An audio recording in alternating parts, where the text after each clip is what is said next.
I built 2 garage gyms. One cost me $60,000 and the other cost me $6,000. Here's what was worth every penny and the stuff I totally regret buying. But then I'm like, why'd you do that, you silly goose? I'll show you guys exactly when you should splurge and when you should save your money on useless gym equipment. So let's start the tour.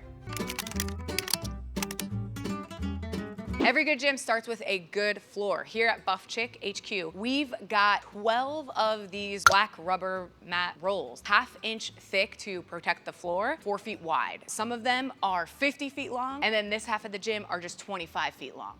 Here at the garage gym, we have 24 horse stall mats. And horse stall mats are what I would suggest. They're what's most common in most people's garage gyms. They're really affordable.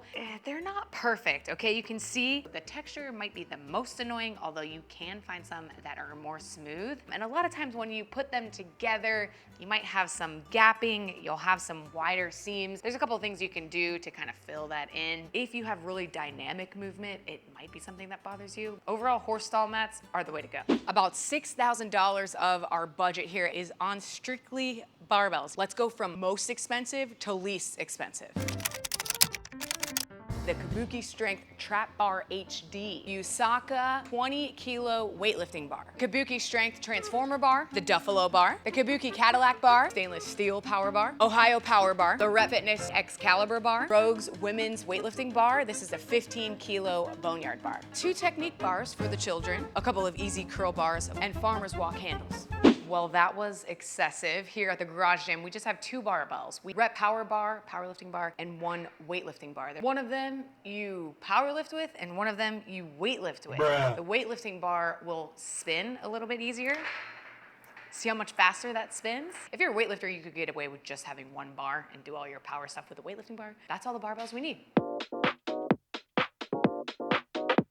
Plates in our garage gym are pretty bare bone. We've Rep Fitness bumper plates, Rogue used bumper plates, and we have some of the Rep Fitness iron equalizers. Really, the plates here are like bare minimum of what we need to get done in order to get a solid workout in. Oh, guys, we forgot 1 bar. Easy curl bar, they just show up at your home gym. So that'll probably be true for yours too. We got this on Amazon, and it had a big divot in it. Complained, and they sent us a new one and told us to keep it, so we traveled it down. See what I'm saying? Free bar.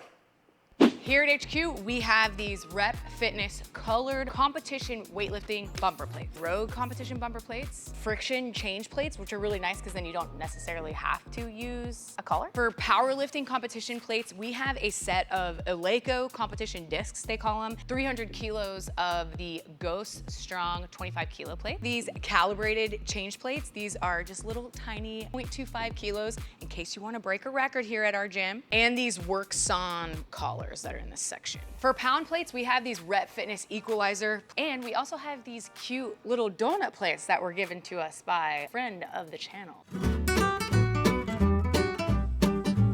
For all of our pound plates, these Rep equalizers, we keep on the posts that are connected to our cages. We'll talk about cages later in the video, but this is a pretty easy storage system if you're low on space. You may have noticed this huge plate storage system, and this is really cool, but I wouldn't recommend it. I think it looks awesome, but it's not very practical. It's super hard to move. Something that's more practical, regardless of how big your gym is probably something like this. It's a weight tree to hold all of your weights. A lot of stuff is from Go Strong, so that was when we opened the gym, we collaborated with Go Strong. Can find some custom stuff that is similar to this on Rogue's current website. We got a lot of stuff customized to have our Buff Chick branding, and this was one of those pieces. It looks amazing if you have the extra space and the extra cash, because it is expensive. I think it's a worthwhile investment. No, a flex, definitely. Definitely a flex. You might be wondering, wow, she has so many gyms. She must know so much about lifting.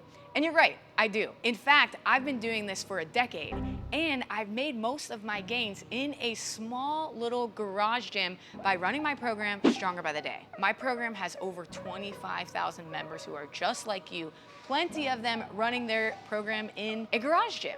The best part is you can try it for free for 7 days. Just tap the link in my description of this video. Usually a garage gym means you have less room for machines. Right now we have this Gold's Gym Myth Machine Pec Deck combo. There are a bunch of things that you could do with this machine, but I don't love it. Isn't really well maintained and it's old, it's a hand-me-down. Gets in the way of my light when I'm trying to film stuff in the garage here, so I really would love if this would just disappear. Next, we have a machine that we have had for years and years and years. This is a lat pull-down cable. You can get quite a bit done. This is a plate-loaded machine, so you just use your plates that you'd put on a barbell. It is pretty cheap, so our cables are starting to wear and tear a little bit. Not super sturdy, so you do need to weigh it down. But if you were to pull this cable out at an angle, it'll start to wear that cable, which we've already done a little bit. Our newest machine is this cable tower from Bells of Steel. This, I think, will replace that Amazon machine because it gives you all that functionality, but a much more smooth and high quality design. 2 pulleys that you can set up low or high or wherever you want on this. It has a super low footprint and it feels really, really smooth. The best part about having a lot of space is you have room for plenty of machines. So let me show you all the machines we have at HQ, starting with the most used down to the least used. First is this Rep Fitness functional trainer. Victory Fitness leg extension hamstring curl machine. Booty Builder plate loaded hip thrust machine. Oh, Facebook Marketplace find this fabricated pendulum squat machine. PowerTech leg press machine. This is also PowerTech. It's a lever squat calf raise machine. This is a Nordic Track treadmill. Rep Fitness glute ham developer. Oh God, that was hard. Cybex plate loaded incline chest press machine. Oh God, oh God. No, I can't do that. Heighten's plate-loaded bicep and tricep machine. Plate-loaded T-bar row machine. And then the least used piece of equipment, which is my own personal problem, this assault bike. Our newest machine is this Bells of Steel lat pull-down machine combo. So there's a bunch of different ways to use it, but you're getting first impressions here. Let's see what I have on Stronger by the Day so that I can do some of my workout with our newest machine. Oh, God. That feels good. It's smooth. This cable stack is really high. So at first I was like, oh, I don't get much of a range of motion, but you just need this little attachment to give yourself some leeway so that you can get more creative with them. Much better than what we used to have. I didn't like that other machine and it's discontinued, so it doesn't really matter. No tea, no shade. You can also either get this machine with a weight stack like we have here, or you can do it plate loaded. So in my program today, I'm gonna play around with our substitution. So I had neutral grip pull downs and I want to instead do this supinated grip lat pull down. So you can just easily substitute and confirm, and it'll be in your workout flow. That way, no matter what equipment you have, you'll always be covered, even in the app.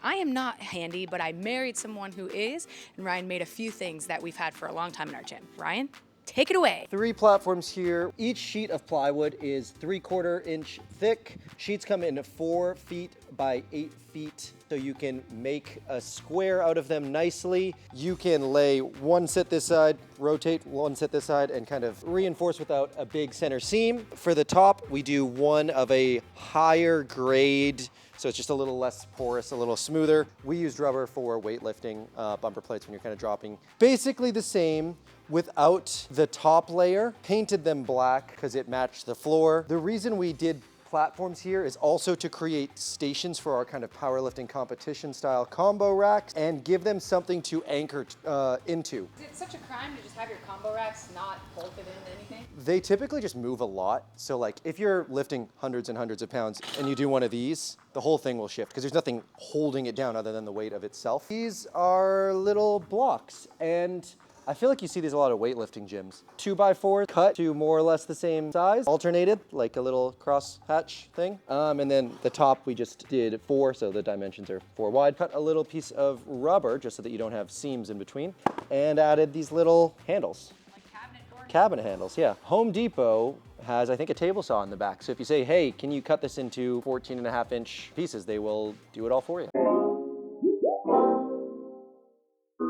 Let's get into all of our racks and where we lift from. Custom Ghost competition combo racks. You can basically train with someone who is a different height from you. So you can keep the bar loaded, and with these handy dandy handles, you can take the pins out and adjust the height of your barbell. This is what it looks like when you're squatting, and this is what it looks like when you're benching. You've got the bench set up with the face savers. Attached to the bench is also this platform so that you can safely have someone spotting you and they're in a comfortable position. Of everywhere in the gym is my favorite place to bench press. The pad is a little bit wider, but it's very similar to the setup on the combo rack. It's just specifically made for bench press, so you don't have the squat rack flexibility. On the other end of the price spectrum, we have these freestanding squat stands. When we were in our old garage gym, we used these strictly. We didn't even have a combo rack or a cage or anything. We just used freestanding squat stands. 6 post power racks, and we use the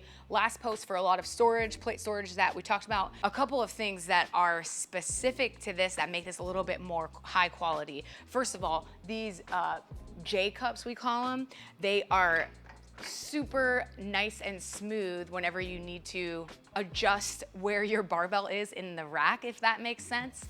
If you get a little bit more experience, you'll know exactly what I mean. Also, something that's very important when you start lifting a lot really heavy weights is the spacing. You can see gets really fine and really tight lower, so that when you're bench pressing, you can make smaller adjustments. You might not need it when you're up high, when you're adjusting for squat height. If you are a shorter person, then you know exactly how it is to be benching in a commercial gym, and you know, you gotta choose between the face saver height, which is right here, or like way too high to where you need to get out of position for you to even unrack the bar. So this is the complete opposite of that. This solves that problem.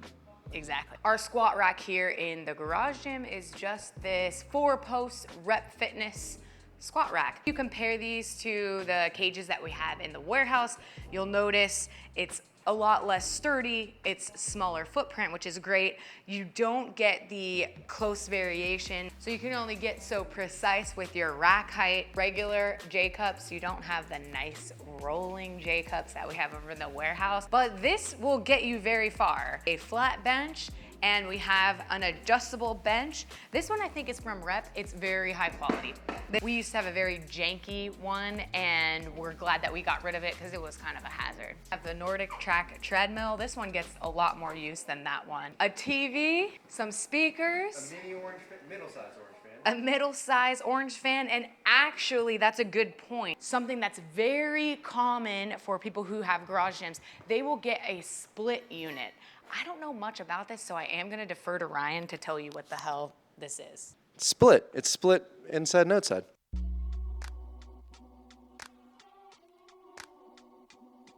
These are the Rep Fitness Hex rubber-coated dumbbells. I love these, no complaints. Our set goes from 5 pounds all the way up to 90 pounds. We use these every day. I have the same exact set at the garage gym. I know exactly which dumbbells Megan used because they're the ones that are not put back exactly the same as everything else. You just have to use context clues to know which one you're picking up. Kettlebells we don't use as much as dumbbells. We do have a couple of odd kettlebell weights. I like them for some exercises, but not everything. I feel like you can kind of make your choice, have one or the other. Storage system is flat here on our rack, and then for dumbbell storage, you're gonna want something that's specifically made for dumbbells. Angled, and they have a little notch so that your dumbbells stay secured. You know that video where the guy, these would never, okay? So you do wanna check, but these are gonna be good. And this is our third bench from Rep, nice and thick. It has wheels on it, which I would recommend. As you can tell, we're getting into pieces of equipment where there's not much of a talking point, but that's it. Oh, I do have, okay, now can we talk about accessories? Can I tell you guys what my biggest waste of money in the entire gym was? If you have made it this far in this video, then you've definitely watched Juji Mufu's Ultimate Home Tour Gym video, right? Let me know in the comments. In his gym, he has these cool mirrors, and I was like, wow, these mirrors are the answer to every problem that I've never had. And so I bought 5 of them. Yes, 5 of them, and you can see where they're stored. I never use them. I guess they're nice to section off what is the studio portion of our gym. We use this for photo shoots back here. I bought 5 of these mirrors that are on wheels. We are in near Dallas-Fort Worth area, very windy. almost, I think it's windier than Chicago, the windy city. These blow over all the time. We have sandbags holding them down. It's just a huge waste of money. The mirror quality is not that good because they are not glass. But yeah, why did I buy 5? I think some are still in boxes like we haven't used. You know, I've been successful enough in my career to make some dumb decisions, but not successful enough to where it doesn't hurt. You know what I mean? Do you know what I mean by that? Where I'm just like spending money, but then I'm like, why'd you do that, you silly goose? Yeah, I could have started with 1. Desperation, that's what it was. I thought I had a problem, and then I realized like, no, that's not a problem that you actually have. And throwing money at it isn't. Anyway, that's a tangent, but that is the biggest waste of my money.